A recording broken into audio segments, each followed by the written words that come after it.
Okay, so pakinggan po natin si Sian Gasa. Grabe, ano talaga, dumipensa agad. Defense! Let's go, let's go. Yan at paniniwala na yan, tama. Okay? Ito Thank lang po you. itanong ko na hindi ko maunawaan. Sige. Kung yan talaga yung pininiwalaan mo at gusto mong mangyari na maprotektahan yung mga manggagawang Pilipino na masunog lang yung mga pinaghirapan nilang pera sa sugal, Okay? bilang isang congressman, someone in the position of power in the legislative body of the Philippines, bakit hindi mo po pinapanukala sa Kongreso or nilalabi sa mga kapwa mo kongresista? Yun nga yung ginagawa niya, kaya nga nagka-hearing eh. Diyos ko naman to. Teka nga, lagyan natin ng pampakulit. Teka, ang kulit mo eh. Ang kulit mo. Ano ba yung ginagawa ni Kong Eli doon? Di syempre, nilalabi niya. He is trying to make an impetus or to spearhead a conversation on illegal gambling. That's the point. That's exactly the point what he is trying to do, di ba? Yun yung dahilan kung bakit siya nag-iingay sa Kongreso ngayon. Gusto niyang ipakita sa mga mambabatas na kasama sa kanya na siya ay nandoon para magsalita about sa gambling, di ba?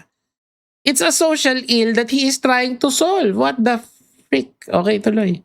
Na magpasa ng batas na gawing illegal lahat ng online casino sa buong bansa. Instead, Oo nga. right, ang Hindi kasi niya pwede kasi siyang magsulat ng bill, okay? Marami nang nagsulat ng bill. Kunyari, si presiding officer, Chis Escudero, meron siyang meron siyang tawag mo rito, meron siyang sinulat na bill about that. Oh. Doon na lang ano na yun doon pa lang alam mo na meron ng mga kongresista, senador na gusto nila na baguhin yung itsura ng social media for the youth, okay? And isa doon si Kong Eli. Ang problema nga lang talaga, siya yung ibang kongresista, yung ibang senador, wala silang oras para pag-usapan itong mga bagay na to. Pero halimbawa sa sitwasyon na to, si Kong Eli meron. Oh. Di good. Tuloy. initan mo at pinupuntirya mo ay yung mga influencers na nagpo-promote directly and indirectly ng online casino, just like Ivana Alawi. In fairness naman kay Kong Eli, lahat yan tinamaan. Di ba? Pinakita niya yung picture, si Vic Soto nandun, si Vice Ganda nandun, si Ivana nandun, si Balagbag nandun, na special mention pa siya. So, ibig sabihin, wala talaga siyang totoong pinipili na tao na i-call out doon. Lahat ng malalaking influencer, sinasama at celebrity, sinasama niya doon kasi they have the most reach, di ba? Massive yung reach nila eh. Gets ba? Okay, tuloy natin. Bakit hindi mo punterihin yung taas? Sino may taas? Kasi, first and foremost, wala namang influencers kagaya ni Ivana na magpapromote ng sugal or ng online casino. So wala magbabayad. Unang-una sa lahat, illegal nito. Nandun na tayo. Pero ang point kasi doon, merong mga influencers na kunyari yung mga nagpo-promote ng illegal. May mga nagpo-promote daw ng illegal sabi ni Kong Eli. Wala kasing oversight doon yung gobyerno. Granting na yan na yung mga legal may oversight yung gobyerno. Dito naman wala. Diba? So, kung nawala yung legal, most likely papalit yung illegal. Kasi para naman kasi kay Juan de la Cruz na may hawak na phone, wala naman difference sa kanya yung legal tsaka illegal eh. Actually, mas gusto pa niya nga yung illegal eh. Kasi mas madali yung pera dun eh. Or mas madaling makapasok dun di ba? Hindi mo kailangan ng ID, kailangan mo lang a number mo, re-register mo, tapos na. Tuloy. Why? Kasi natatakot ka na may mabangga ka na sobrang lalaking tao behind this industry. Hindi naman, malaki na nga yung binangga niyang tao di ba? Yung Bingo Plus na na 1,000 na 1 million fine, di binangga niya na yun, di ba? Mali yung perspective eh. Kaya ang kinakaya-kaya mo lang ay yung mga influencers. Kagaya ni Hindi Ivana. Kumbaga, Si Ivana may kapasidad yan magkaso kung gusto niya. Pero the thing is, well, wala naman sigurong kakaso-kaso dun sa sinabi ni Kong. it's too big for you. Ganun po ba? Kasi ganun yung basa ko. Ang dating sa akin, alright, etos mo lang to, for the show lang. Kasi wala ka naman ginagawang tamang aksyon para maprotektahan yung mga magagawang Pilipino sa sugal. Meron niya, di ba yung hearing na yun? Ano ba mga gusto nyo? You know, ginagamit mo lang yung camera at ginagamit mo yung kasikatan ng isang 53 million followers. Alright, on social media, number 1 most followed Filipino on social media, na pag nakiraid ka, alright, sa kasikatan niya, yung milyong-milyong Pilipino, okay, na ayaw sa sugal or ayaw sa online kasi. Bakit mali na i-call out niya si Ivana? Just, parang iniintriga niya kasi na tinitira niya si Ivana. Kasi si Ivana yung most followed sa mga influencers. Well, that may be true. But the thing is, does that discount the fact na na tama or mali ba yung ginagawa ni Kong Eli? The answer is, of course, tama yung ginagawa ni Kong Eli.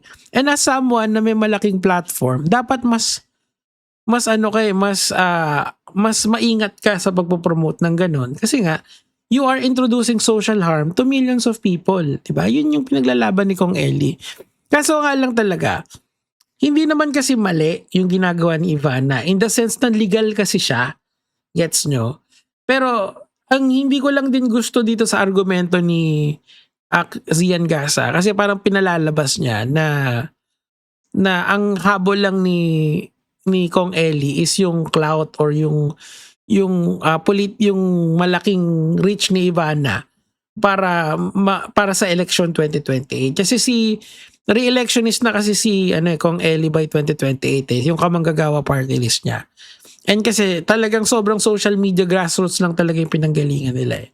Pero I think tama naman kasi yung pinaglalaban ni Kong Eli eh.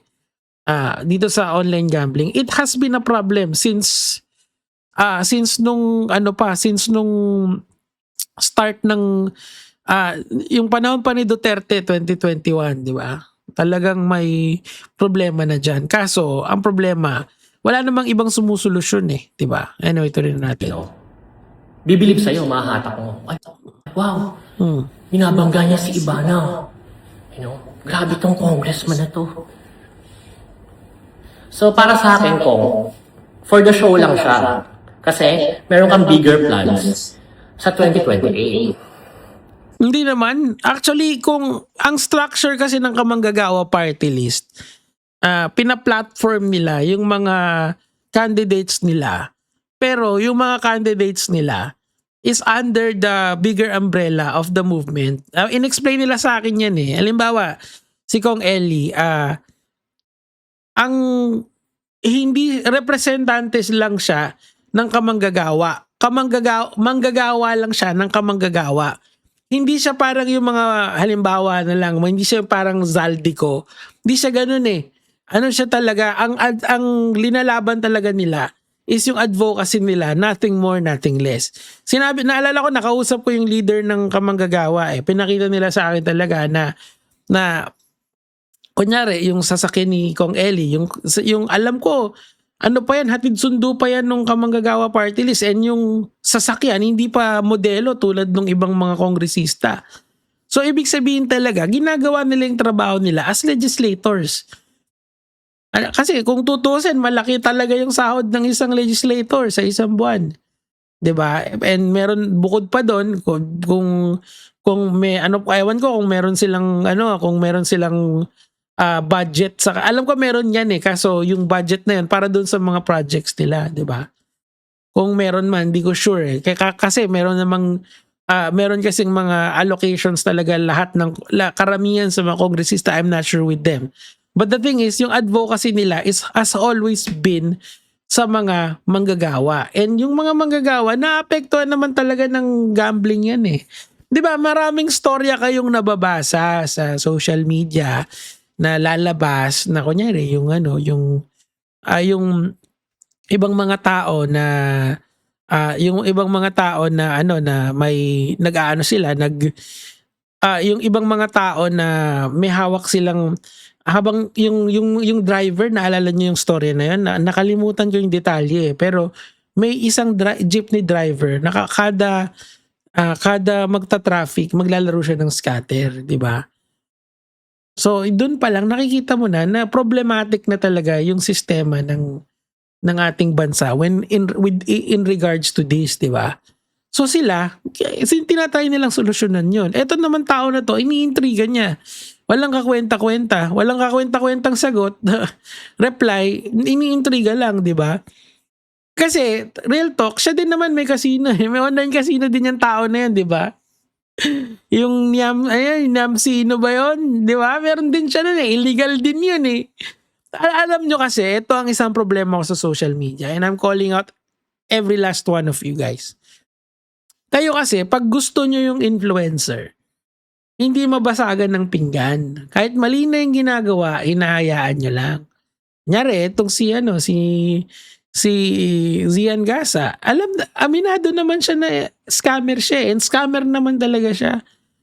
'Di ba? May mga kaso dito yan sa Pilipinas kaya nga umalis yan sa Pilipinas kasi kung ano-anong kalokohan niya ginagawa niya rito sa Pilipinas eh. Pero kayo, hinahayaan nyo lang. Hindi ko alam kung bakit. Totoo lang. Eh ngayon, yung si Kong Eli gumagawa ng tama, tinatry niyang sirain yung credibility. Pero don't let this person fool you, man. Kamusta na yung mga NFT niya? Kamusta na yung Zian Coin? Kamusta na yung yung meron pa yun sa halaman, 'di ba? So all a scam, man. Tapos magagalit ka doon sa tao kasi finally may gumawa ng tama. But then again, I really would like to see the middle ground dito. I'm actually asking yung mga kagaya ni Kong Eli to find a middle ground kasi end of the day, hindi naman nila tatanggalin yung casino eh. Someone needs to promote that.